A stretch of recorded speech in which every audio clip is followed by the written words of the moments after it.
Next, let's hear from the streamers themselves about how your integration is improving the Twitch experience for them and for their communities. Please welcome Ethan Evans, EVP of Commerce, Developers, and Twitch Prime, to lead the discussion. Woohoo!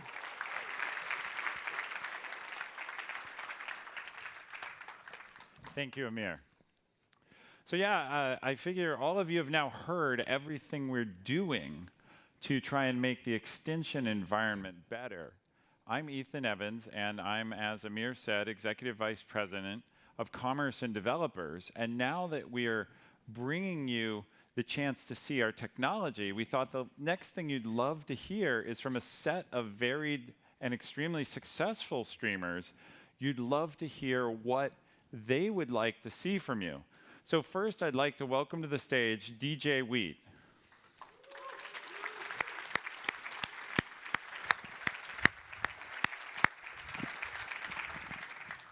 Next up, Shadow Fox.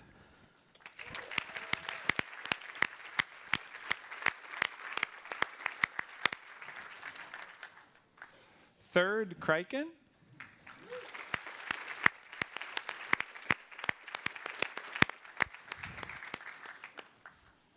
And finally, Ninja 614.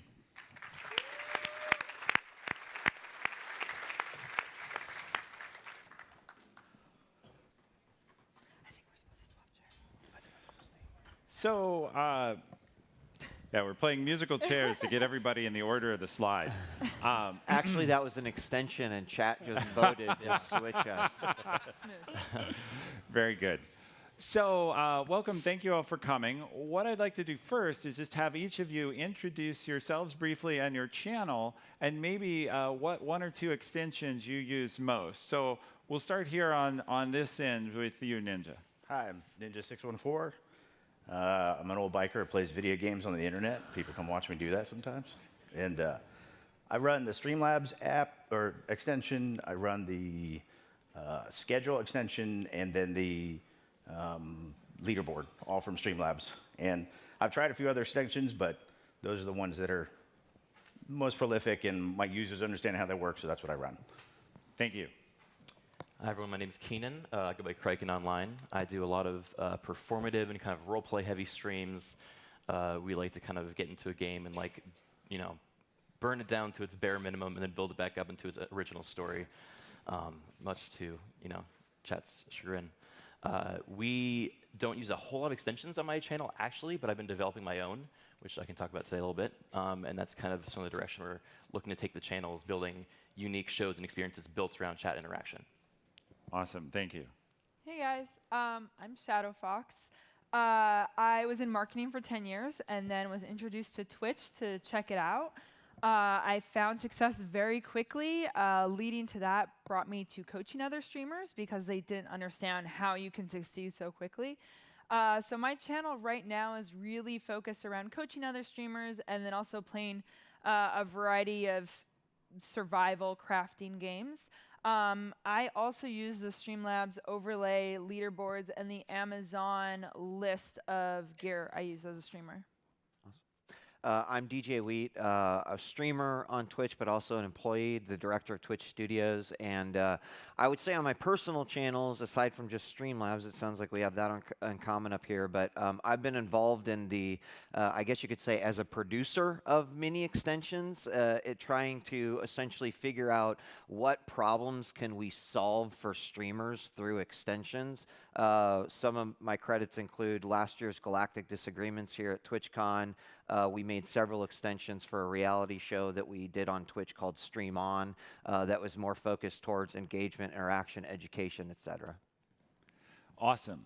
So one thing I notice in common is each of you has spoken about tools, and we have two sets of developers here. We have tool developers that produce some of the things you use, as well as game developers.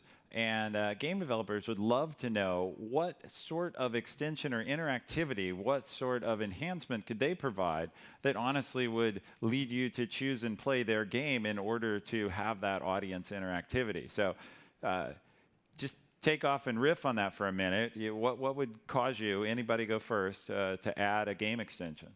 I could definitely talk about that. I think Emmett Shear, during his keynote, mentioned Twitch Plays Pokemon as, I think, one of the grandfathers of Twitch extensions and in general chat interaction. To me, that was a really big inspiration. I think the reason people really connected with it is because it contextualized community in a really interesting way by giving the viewers an active role in the game, but not only that, giving them kind of like a headcanon of that experience. I think a lot of games that actually give the viewers a way to like immerse themselves in the game by giving them a specific role in that game, rather than just, oh, I'm clicking a button, then this thing pops up, and it's very kind of surface level. The people that play Twitch Plays Pokemon felt like they were actually in the mind of this one character and sending them left and right. And then there were other factions that kind of developed between democracy and chaos and anarchy, and then that became this kind of emergent narrative that was keeping the viewers coming back every week, is seeing who was in control of the host that was this character. And I think that's kind of the direction that developers should be designing for, is who is the audience in my game? Are they, on the side of the protagonist? Are they on the side of the antagonist? Like Dead Cells kind of does a little bit of both. I think that's the direction a lot of people want. Yeah, I would agree with that. I think the other direction, from a streamer perspective, if you look into what it takes for a streamer to just have a successful stream on a daily basis, they get up, they prepare, make sure tech is ready, broadcast potentially 8 hours, and after that 8 hours, you kind of just want to back off and spend some time with yourself or family or whatever. So in that 8 hours, there's a huge importance to make things easier for the streamers, especially when it comes to engaging with an audience. So one of the things that I wish we would see more of from an extension perspective is, as a streamer, it's important to have an identity, but keep that identity secret. So, for example, if I want to play a game on Steam with my community, that's really, really hard to do because I can't add every single one of them to my friends list. So there seems to be this like missing piece in terms of game development, which is, how do you make it easier for me as a streamer to connect and engage with my audience without having to do this crazy exchange of information and, here's my real ID and here's that, which then allows them to message me later on or send me trades. And we need more streamlined solutions. I guarantee you, every streamer, if there was the opportunity to say, all right, subs, I'm going to spin a wheel and a random username is going to come up and we're going to play a duo together, and it just happens. It's a button, because the streamer's job is already pretty difficult. They are the producer, the director, the personality, the host in some cases. If you can simplify these things for the streamer, you are creating this incredible connection via a bridge that does not exist right now. Totally, and if I can leapfrog off that, actually, on one of the shows that we ran on my channel, we had a custom Minecraft kind of server and experience that we built over about a month with like various streamers that were helping kind of flesh out this world. And the end goal was, we wanted to build this whole, it was actually a Pixelmon mod, so it was like a Pokemon meets Minecraft hybrid.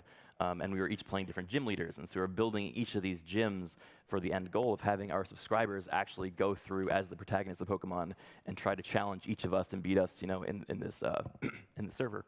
I would have to say, though, I love that you brought up that you want extensions to be more involved with the gameplay. I actually feel the complete opposite. It really wears me out when chat decides to troll me constantly.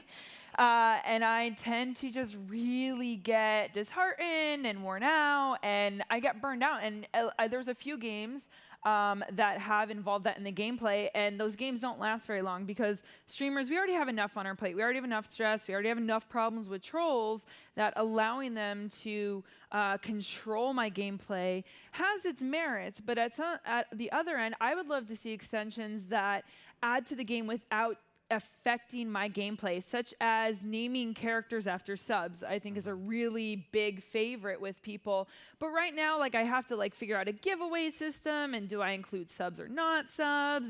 Is it how long they viewed? It's everyone's rigged, So I would love to have an extension that adds to the channel, but then doesn't have a hand in with the gameplay. Yeah, I think there's definitely, I agree with you that if it's too much, it gets tiring. You can't really keep streaming it. I think that's more on the developer, though, to find that balance than on us to just, not integrate gameplay at all. I think, there are examples that go too heavy and suddenly they can like ruin your experience and you can't actually beat one level versus those that it's more of a give and take and like a negotiation where like, let's say, in Vermintide, for example, they have ways of them spawning in monsters and it can make it a lot harder.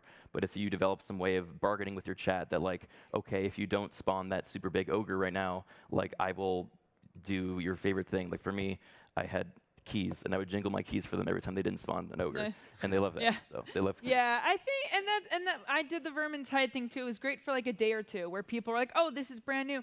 But I also find a lot of my viewers tend to be lurkers, or they're watching while they're at work, they're watching while they're driving, and they can't really interact. I know. Not them actually driving. Okay, I should say in transit, but usually it's on the train. But they can't really interact then, and then it gets that weird awkward because you're like, okay, chat, pick A or B, and then it's like crickets, and you're like awkward. So I think like that nice balance of like you're not depending on chat. Like Vermintide would automatically pick one after time, which that's nice. But then having the option, and they did bring in good options and bad options. So then that way it's like a little.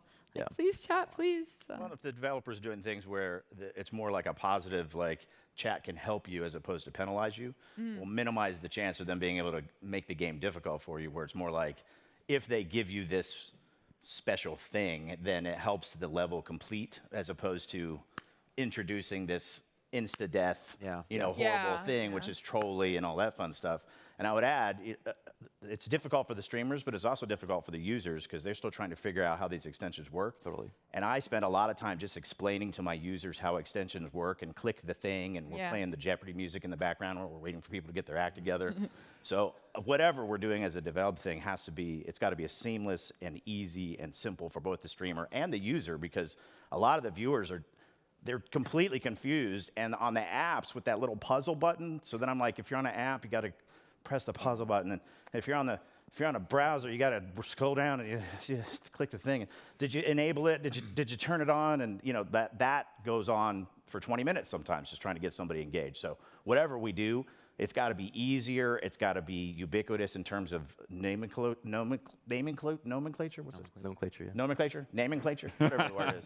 It's got to be ubiquitous so that when we call it a thing, we all know what that thing is. And right now, it's kind of all over the place. So I think as long as we make it easy, not only for the streamer, we got to make it easier for the users too, because a lot of them are confused. They have no idea what we're talking about. Thank you a bunch. You can see we have a good community relationship here because we're learning everything that we need to do live in front of all of you. So it's open and interactive in that way.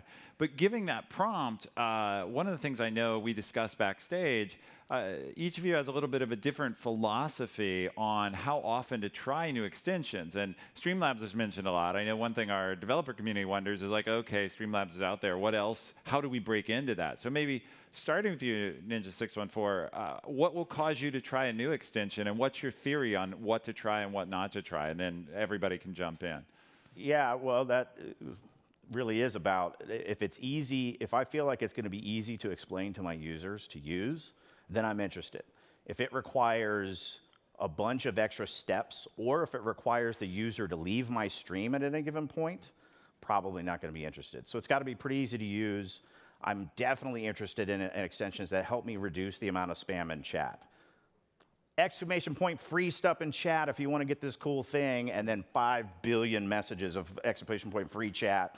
Everything's empty. So, things that allow me to interact with chat, like for giveaways or information, or even, like the gaming thing where we can say, hey, you're the winner. I'm going to click the button. You're going to join the game. Anything we can do to reduce the amount of bot spam or just user interaction via chat is I'm hugely interested in that right now. That's a big one for me. For me, I don't really have a consistent extension, kind of like Streamlabs, that's always running. I think a lot of my work has been built around specific productions or kind of like shows. So, for example, I had one extension that I tried out where you could click on screen and it would show kind of heat maps. And I tried to play XCOM where I would only go based on where everyone's clicking. and that was a disaster, so I wouldn't recommend that. But the idea was there, like the high concepts are always cool.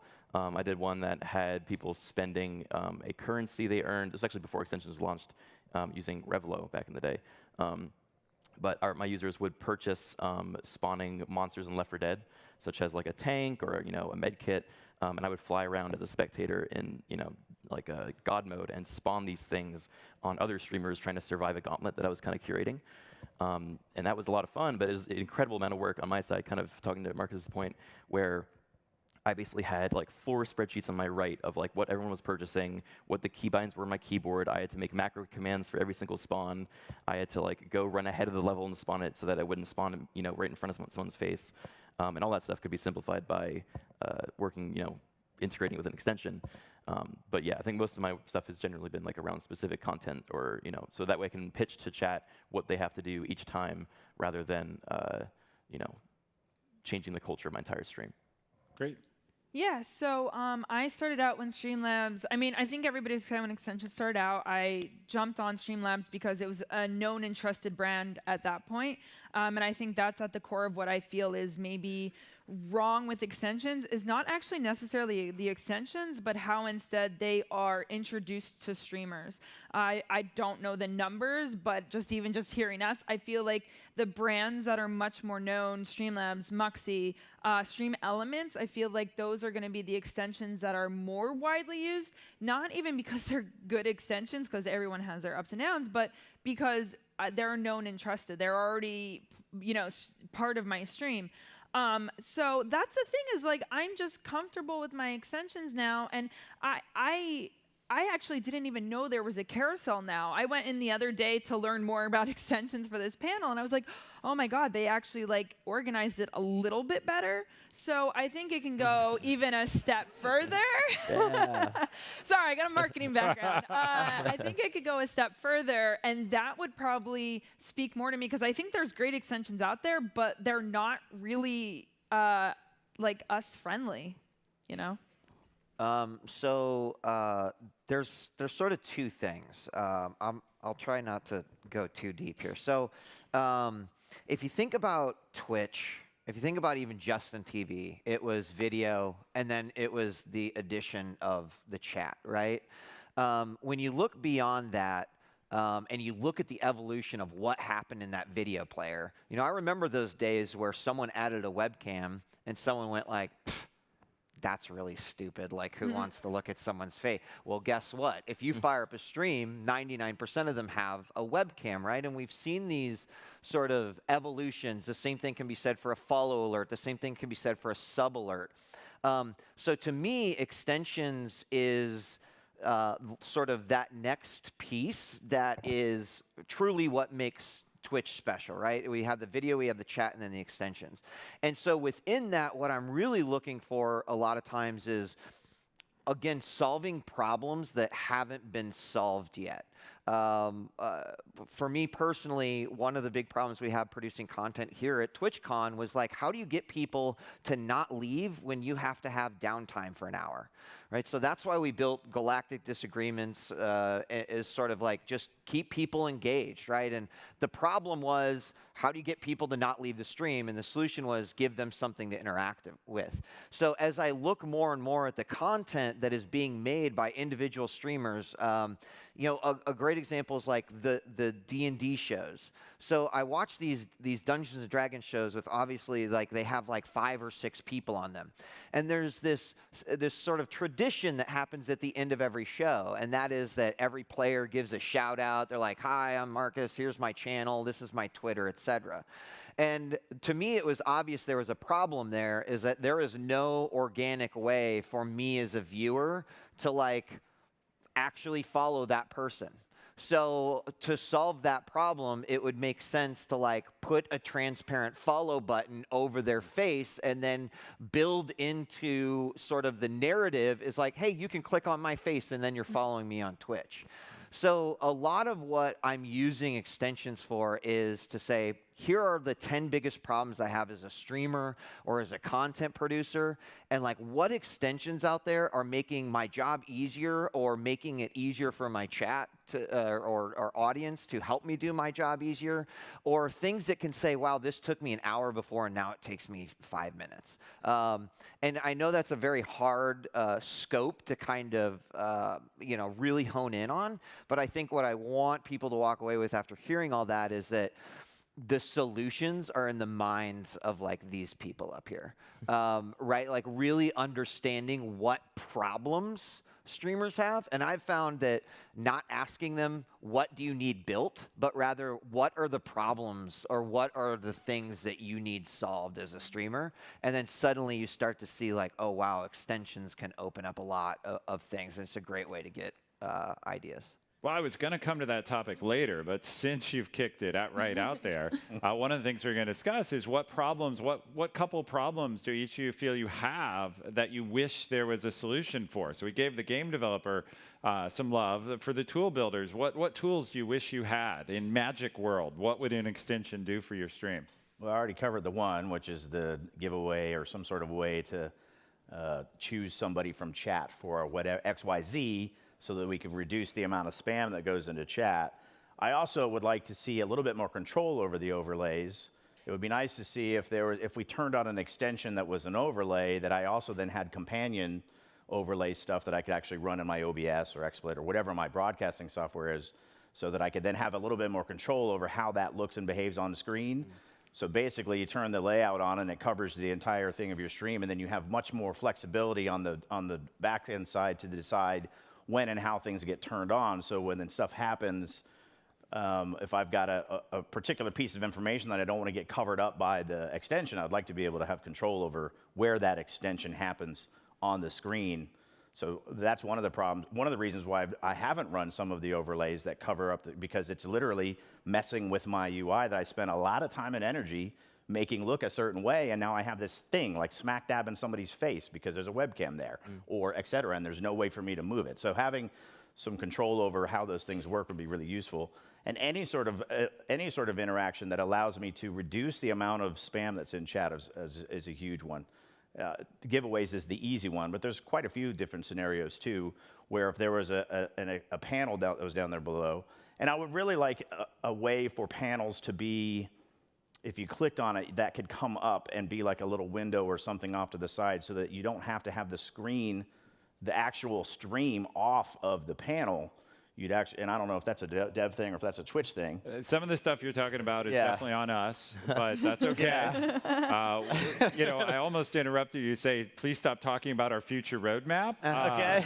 But that's totally awesome, because it validates the whole developer experience team is here in the audience and in the halls outside, and so you're talking right to the folks who can help you. Sorry to make more work for you. No, it's the right work. Go ahead. Yeah. I think those were very good points, actually. To leapfrog off that, for some of the overlay extensions, I'm not able to see what it's like for the viewer until I start the stream, and that's obviously too late to do troubleshooting. So I've had to make secondary accounts where I can do a test stream to then put on my actual account, which feels like redundant. Okay. On something that Marcus brought up earlier about the loading in subscribers, I think that's actually probably my number 2 biggest request. In that, in the example of this Pokemon server or Pixelmon server that I talked about earlier, we wanted to launch it so our subscribers could join, but to do that, we had to do so many different steps that seemed totally asinine, where we had to make a website that people could fill out a form that would connect their Discord and Twitch, so we could verify they were subscribed via Discord rather than just simply going through a Twitch list of subscribers. And there's ways that can be simplified for sure. So I think a lot of streamers want to be able to play and engage with their viewers, but because we either have way too many, or if we were to do that, it would spiral out of control too fast. More ways for us to control who we let in via a lottery, via only, subscriber tier 1s, tier 2, tier 3s, having more ability to communicate with these different tiers, I think would go a long way. Yeah, I'd jump in just thinking about that from what we know. Realize we have streamers who have an audience of 5, and we have streamers who have an audience of 50,000. And when you're building an interactive tool, whether it's as a game developer or a tool for the streamer, you need to think about how that works with both 5 people, so it's not crickets, and 50,000, so it's not overwhelming. And we realize that's a very hard challenge. And so from a design viewpoint, we rely on you, but at least we can surface that challenge. Go ahead. Yeah, I mean, I think right off the bat, that's the question, like, what's the perfect extension? And my advice is go look at 1,000 different channels and look at the panels that streamers are creating. I know myself and many other streamers, we have like 87.5 links that everybody wants to know. They want to know your social media, your sponsors. So if there was even some sort of like Rolodex of like, oh, I want her Twitter link, and like, there it is. And instead of having like 85 commands, and the same thing with sponsors. Everybody has like 8 sponsors and their mom, you know, and they're like, okay, how do I give everyone space and not clutter up all my panels so my extension is 18 feet down? Having maybe like a Rolodex for my sponsors, I think would be great. All user friendly, like, because I honestly, like, I change my games enough that I don't have the patience or time to change my extension too. Like my getting ready for the stream list is already super long. I don't want to add another thing. So. Well, another great prompt. One of the things we found works really well is looking at what streamers are already doing, which I think is what Shadowfox is suggesting. If you're looking for the right idea or how to improve an extension you already have, look at what streamers are doing the hard way through some other technology, and if you can provide an easy way, it's pretty much a sure winner at some level. Do you have anything to add? I absolutely do. I mean, right. based off of exactly what you just said there, one of the issues that we've had is like we've seen channels and shows and things grow. Like suddenly chat with 10,000 people versus 10 people, right? It's a different beast. One of the things that, again, going back to like trying to solve problems, I've watched like some of the talk shows or some of the community dev days where Warframe is announcing a new set that they're putting out, and they're just getting bombarded with like thousands of great questions, but like chat's moving so fast you can't see it. So like I see, and I kind of wish I was a developer in a lot of cases, but what I see is like there's an immediate solution for a way to intelligently pull questions that are inherently coming from the chat, and then being able to say, oh, well, these questions are similar, so like we should push them up to the top, and then having a really nice, clean, managed way that the person who's running the dashboard can pull those questions, maybe put them right into an OBS or an XSplit, and again, like you've just solved like what probably takes 3 people, 4 different websites, and then a hook into your, your broadcast software. And if that could just be something that from my extensions dashboard, suddenly it's like, here's my questions are coming in. That 10,000 person chat is no longer so intimidating. And more importantly, what should be happening in chat will happen now, and that's discussion. So, again, kind of just looking at different things from, especially as Ethan said, as scale, because different sizes of broadcasts and channels also have sort of different needs. And I mean, to your point, like, I wonder if there is a perfect extension, right? Like, I don't know, because everyone on Twitch as a broadcaster is so incredibly unique. And while there's probably a lot of overlap, there's also, I think, a lot of areas where it's, it's like this subsection of group would use that, and then this, and I don't know what the all encompassing. Yeah, I don't think we believe there's a perfect extension. We believe there's perfect for each broadcaster, perhaps, or perfect for each game and thing. So, Kraken, you mentioned earlier that you're looking at building your own extension. Share a little bit about that. Sure. So I've been actually I've been streaming for about 7 years, back since like Twitch was just on TV. Yeah. But over the last 6 years, I moved out to LA and went to school at USC for game design because I ultimately wanted to build my own games. Long story short, that ended up actually now in this kind of weird subset where I'm a streamer personality, but I still want to build interactive experiences. Which led me to, earlier this year, starting this project with a colleague of mine from school that is essentially a live-action haunted house where we're actually hiring actors to play ghost hunters that are exploring this house in order to find cursed objects and banish a ghost.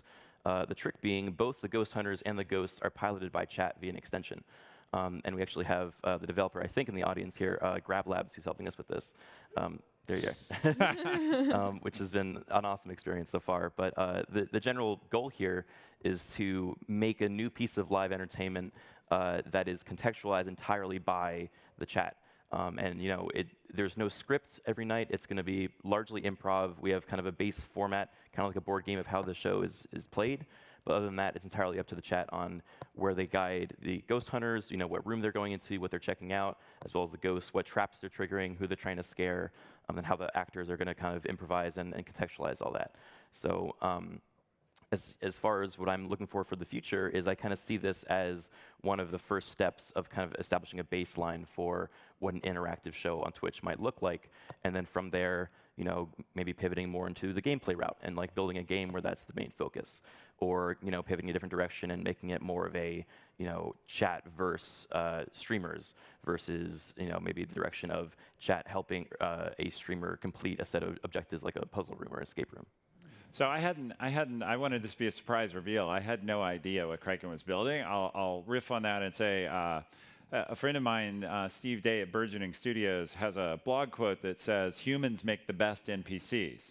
And he's thinking in that same way, that we can now have, a couple years ago on Twitch, Old Spice did a show where for 3 days the chat could control someone living out in the woods. And I remember, of course, chat's trolls, right? So he was taking off his boot and wearing it as a hat. And they made him bury his food in the dirt and then eat it. And it's Twitch, right? So I hope you're designing for that somehow. Totally. But I think what I would say, and then I'd love to hear everyone on the panel talk about what you think of the idea, is don't just think of extensions with existing content. Think of how you can use it to make new types of experiences like this that don't exist yet, because we've given this two-way interactivity that can create things that aren't there. Other thoughts on what Kraken's building or that genre of content? Yeah, I mean, I'm a big fan of the.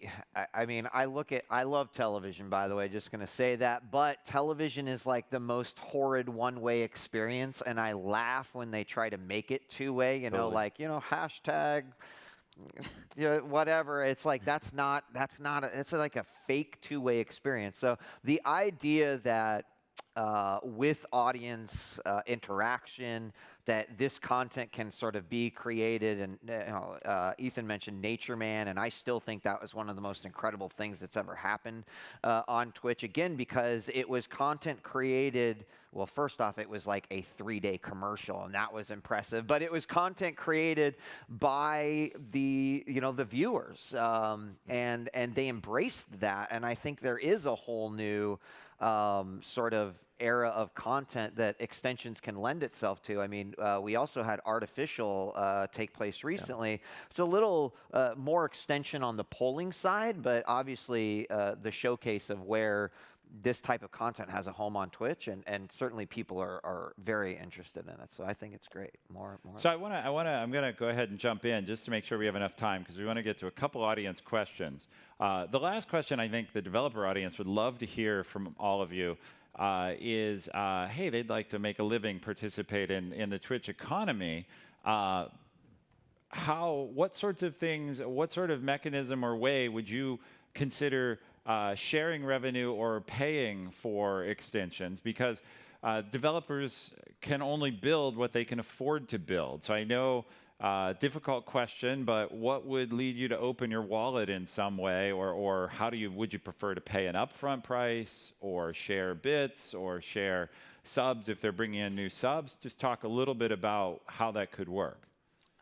I think, when I coach streamers, there's a lot of streamers out there who have the same question. How do you monetize a stream when there's a bazillion other streams? And I think I'd give the same advice that I would to extensions is, that engagement, that content, that connection with an extension. I know the gentleman that created OBS, people are like begging to throw money at this dude. And the guy's like, no, like I want to just do this to do this. And it's like, because people just have that connection with the brand, and that loyalty inspires people to be a lot more supportive, because it's like, okay, we got each other's back sort of world.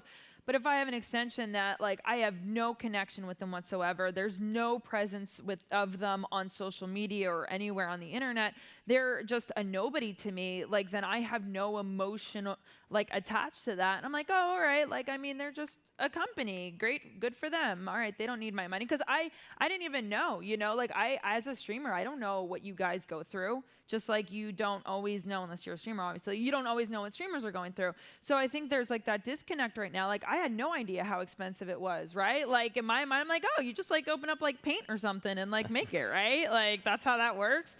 So I think having that connection is really going to motivate me to be like, oh my God, yeah, of course I'll support you because you've really helped me. So. Thanks, fantastic. Other thoughts?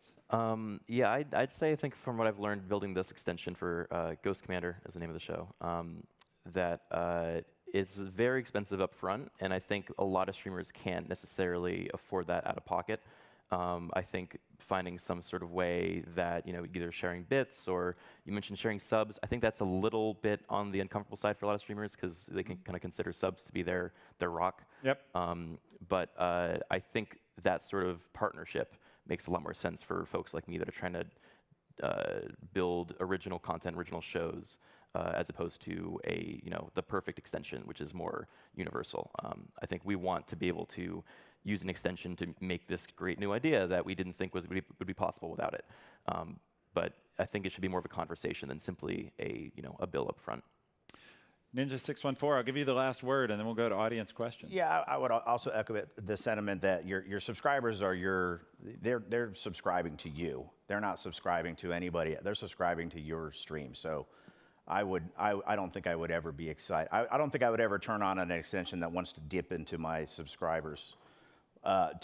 Anything else, though, in terms of like taking a piece of a dono or a piece of a biddies or even some sort of monthly subscription model, I would totally entertain those if they truly demonstrated the ability, I think, to help grow the revenue for my stream and help me support myself.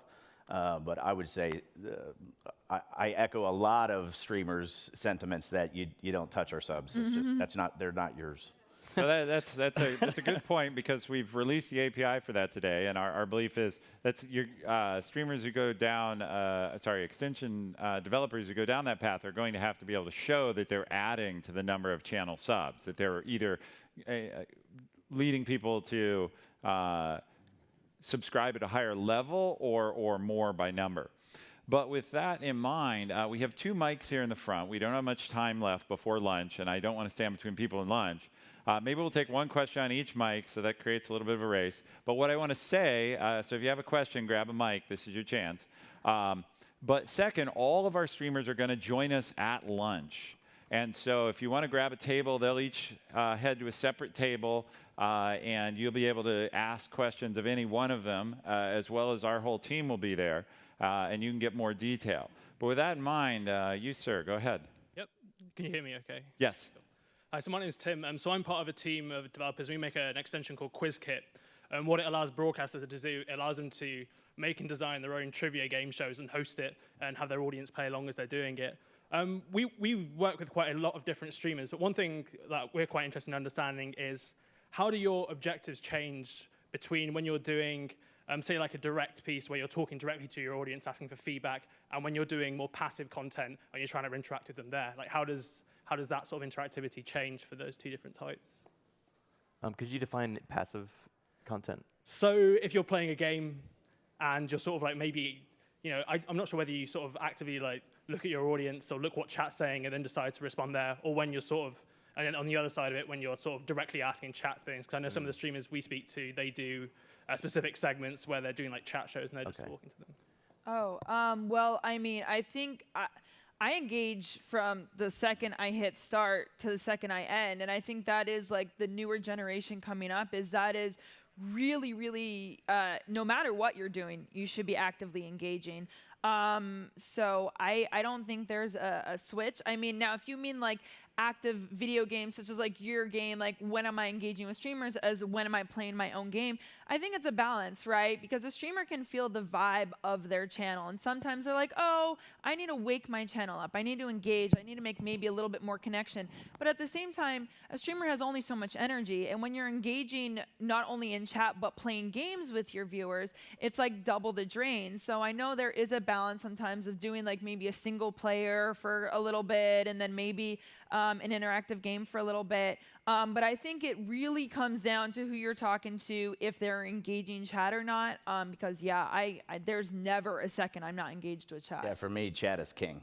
Yeah. no matter what. I'll die over and over and over again in games. I'm more than happy. Yeah, I tell everybody I'm going to play with on game. I'm like, hey, on Discord, if chat interrupts me and we die, you can't be mad. I mean, otherwise, don't invite me to the thing. To that point, I'm the opposite. Yeah, I me will too, actually. hyper-focus on a game and be like, chat, forget about it. So it's also important to me that in those situations, like, chat can engage with each other, right? Because if I'm not doing it with them, I'm kind of relying on them to keep a conversation going or laugh at me or whatever. So if there is something that is still passive in terms of, like, I'm not necessarily engaging, but they're able to compete in something or have a leaderboard or what, that is important in a lot of cases. I think I can answer that question with a little anecdote of I did a stream once pretty recently, actually, where I played Magic the Gathering Arena blindfolded and had my friend coach me on which direction to go purely based on what chat was telling him to do. So I didn't have to read any of chat, but it was entirely them guiding me. And we actually used Magic's extension, which let chat mouse over each card and get more information on it, because I couldn't contextualize what I was seeing because I wasn't seeing anything. So it was entirely up to chat to gather the information of what's on the board and then give me the best possible play.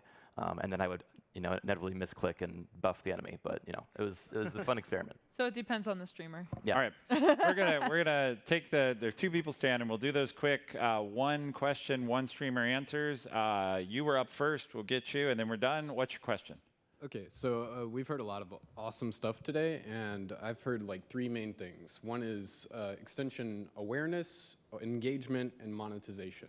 Awareness, I think Ninja614, I hope said that right. You said something about my users don't understand extensions. And I think that's a lot on the Twitch side of like, how do we make this ubiquitous across all platforms? That's really good. Awareness is like, how do we discover extensions and how do we get people to see like what an extension is? Monetization, you touched on, we don't want it to cut into our subs. I completely agree with that. But if we could tier some sort of functionality where tier 2 subs would get more functionality, more things to do in the extension, I think that could maybe promote more subs, promote more in monetization of the channel. So did I get that right, or are there any other things that we need to think about? Who wants to take that? Has he got a good summary of the takeaways? Sure. I think it's good. That's not. Yeah, I Sounds mean, good. it covers the big ones. I mean, if it's easy to use, it's easy to understand, and then it's makes a connection that I want to support the extension. I don't see why not. I think Thank you. You handled my summary for me. If you ask a lot of streamers, they say, we don't know what we want, but we want it right now. Yeah. So we've talked a lot about monetization, but I kind of want to talk about another M word, which is moderation. So like we've kind of said like, oh yeah, Twitch is trolls, haha, that's funny. But like as an openly queer streamer, like trolls aren't just haha, that's funny. That's death threats, that's slurs, that's things like that. So like, what would you like to see, if anything, from the extension or the developer world that would help moderate, chat, help take away the jokey side of like, haha, Twitch is trolls? Is there anything you'd like to be done about that? Like, is that something you're interested in, or is that just something that it's kind of only a minority of us worry about? Yeah, no, I mean, I get a lot of harassment. I've been doxxed multiple times. My parents have been doxxed. Like, there's a lot of nasty stuff out there. I mean, Twitch does a great job of giving us a lot of tools to handle, trolls as it is. But I think you could always do more, such as, I know when somebody's extremely nasty and I ban them, they're back 2.5 seconds with another account. If there was a way to maybe even see when accounts are under the same emails, so then that way, like, I'm not even second guessing. I'm just like boom, boom, boom, boom. So when they have their 30 usernames coming in saying really nasty stuff, I could just flag them. I think definitely protecting people's information too. Like, I've taught people, the list where you're supposed to put bad words. Also put your actual personal information in. That way when a troll comes in, they can't be spamming your address in chat. Yeah. What's that? When you put your personal information in your ban list, Yeah. then the troll can come in and verify it as well. Yeah. That's how they go. Yeah, it's kind of a There's a no-win situation with that, but I'd Oh, rather so- not have 85 people have the address. If he has it, but the rest of chat doesn't know. I would love to just say one thing, because I think it's important that if you are developing extensions, that you are at least thinking about moderation, right? Like, I'm not sure if there's an exact extension that could like assist with it, but you know, there are probably ways that people are going to want to abuse the extension. And so it is important, I guess it's like my plea to say, think about that. You'll have a much better experience if you do, because then you won't be sort of fixing the problems that have been created as a result of it. So I think that's a great Real quick, my take on that as well is if you give the streamer control of customizing the extension, they can format what specific inputs chat would have or the audience would have. And then that way, if you're uncomfortable with one of the existing options, or if you want to make sure that, you know, they can only tell you to go left and right. They can't tell you to go fuck yourself. Oh, well, we do. Yeah, I mean, come on. You know what? We do have to wrap up so everyone can get to lunch. Thank you for your question. What I'll say we'll take away as Twitch is I think there's energy in this audience to help with the chat control and moderation problem, and we'll look at ways to open that up. So with that, I'd like to thank our panel. Please give all of them a round of applause.